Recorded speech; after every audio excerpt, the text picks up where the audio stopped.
Hello, I am Réveillé. Réveillé is a Haitian Creole word that means to awaken, and you can call me Judes. Today we're going to do another VR. This time it's going to be a VR to a YouTuber that I follow very closely, Saturnarium. She did a video many months ago called My Tarot Quirks, and I want to be a copycat and jump on the bandwagon. But real quick before we do, are you guys peeping this artwork? I love it so much, and I brought it from a creator on YouTube. I cannot remember her name, but I will put her information down in the description box below. It is the Two of Cups, but if anyone is familiar, this is a show that used to be on in the 90s called The Gilmore Girls, and it's Lorelai and Rory Gilmore having coffee together, and I love it. So let's take a look at my tarot quirks.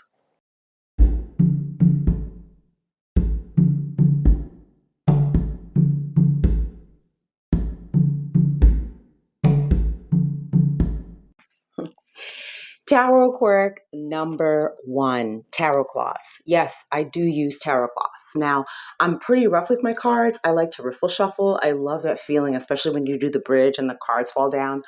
Oh, it gives me such a feeling of pleasure. But because I am rough like that with my cards, putting it on a hard surface such as this desk, no, I would freak totally out. So I do have tarot cloths. Now, where I can as much as possible, I like to hand make things. I think that's important in terms of energy, in terms of spirituality, to put my energy into the things that I'm doing. So I do have some handmade tarot cloths. Here's one of them.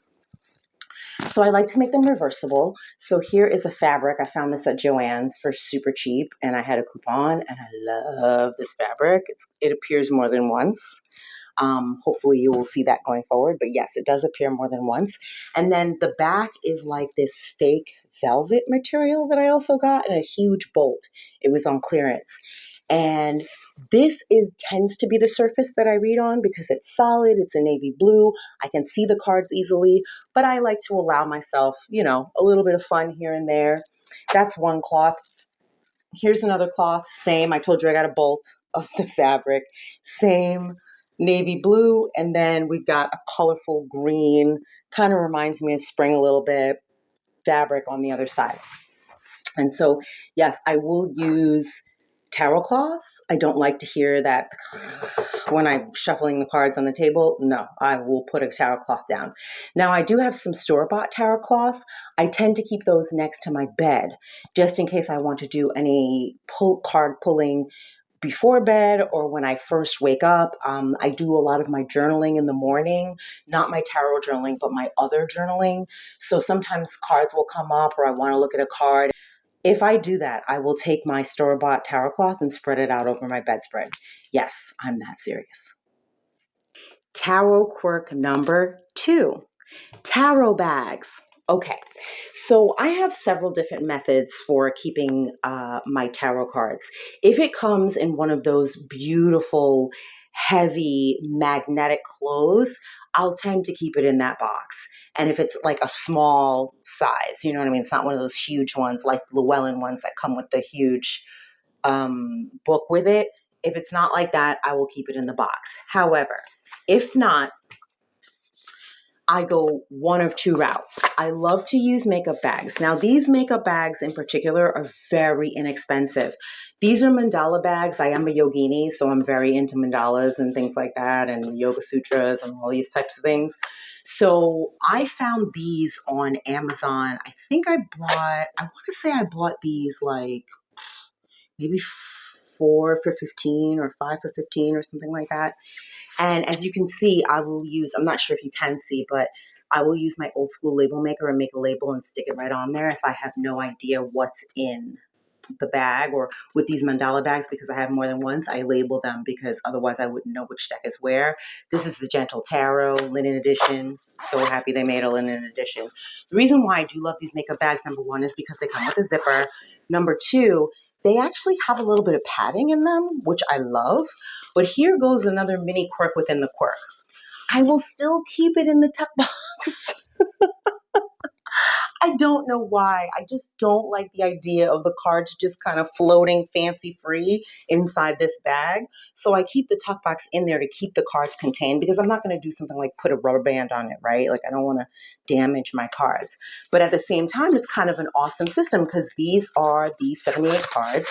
And then any extra cards that you're given or any definition cards, I'll keep them outside the tuck box here so that if I need to draw on the Gentle Tarot, I can literally just come and take the tuck box, take the cards out. I'm not worrying about, oh, where are those extra cards? Where's that white, the little white sheet or whatever. I already know where it is. So that's one methodology that I use.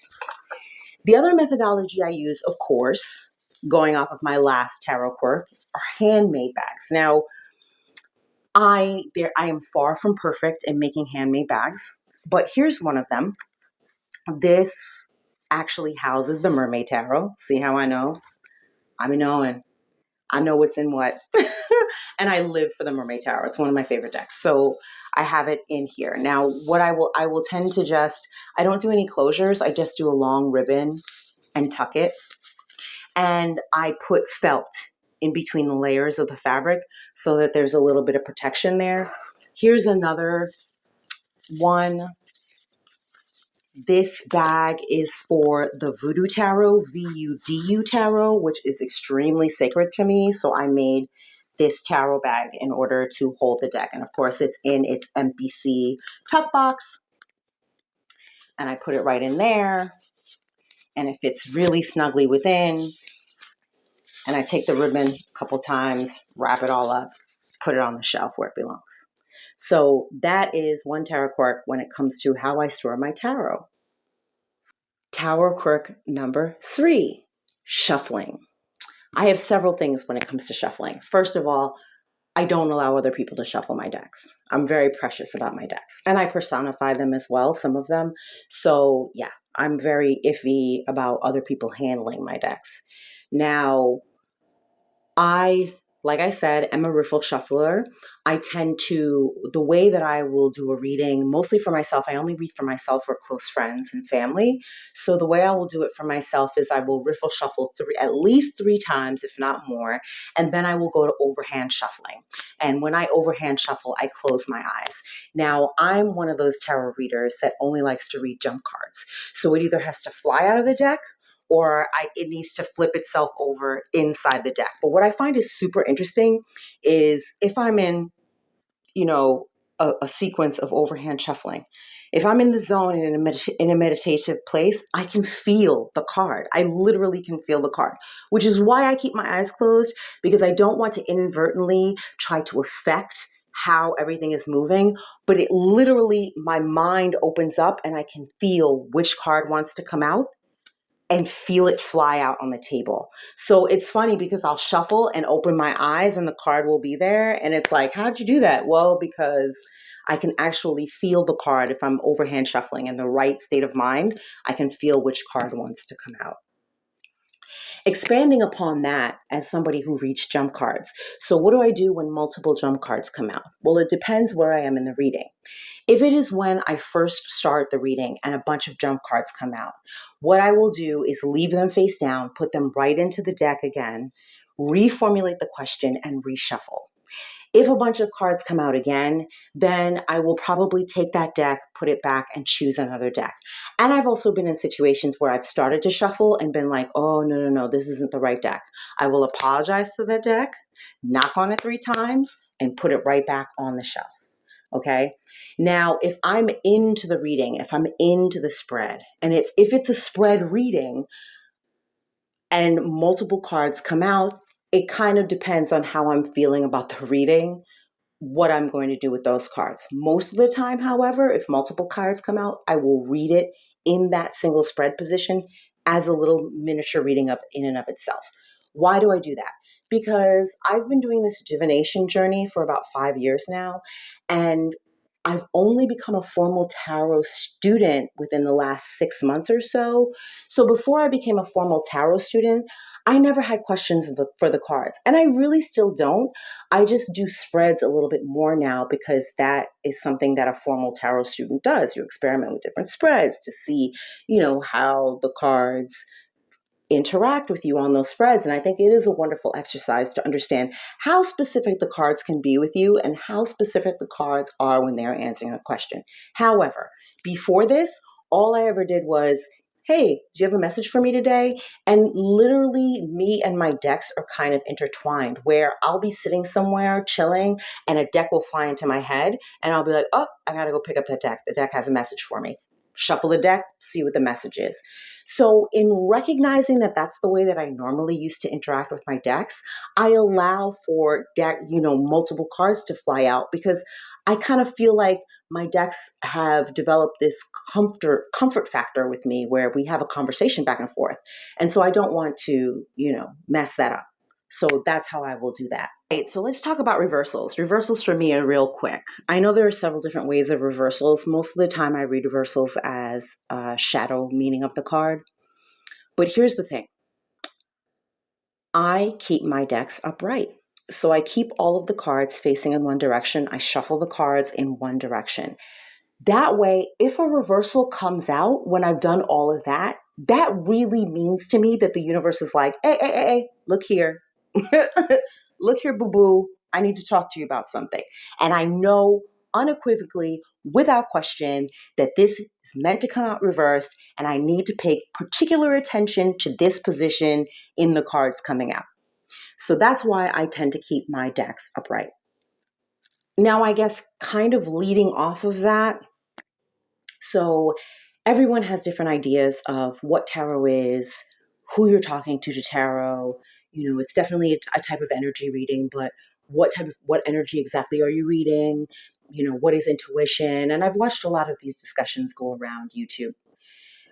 I am here to tell you all that I read the tarot cards with the guidance and the assistance of my ancestors and my spirit team. Always.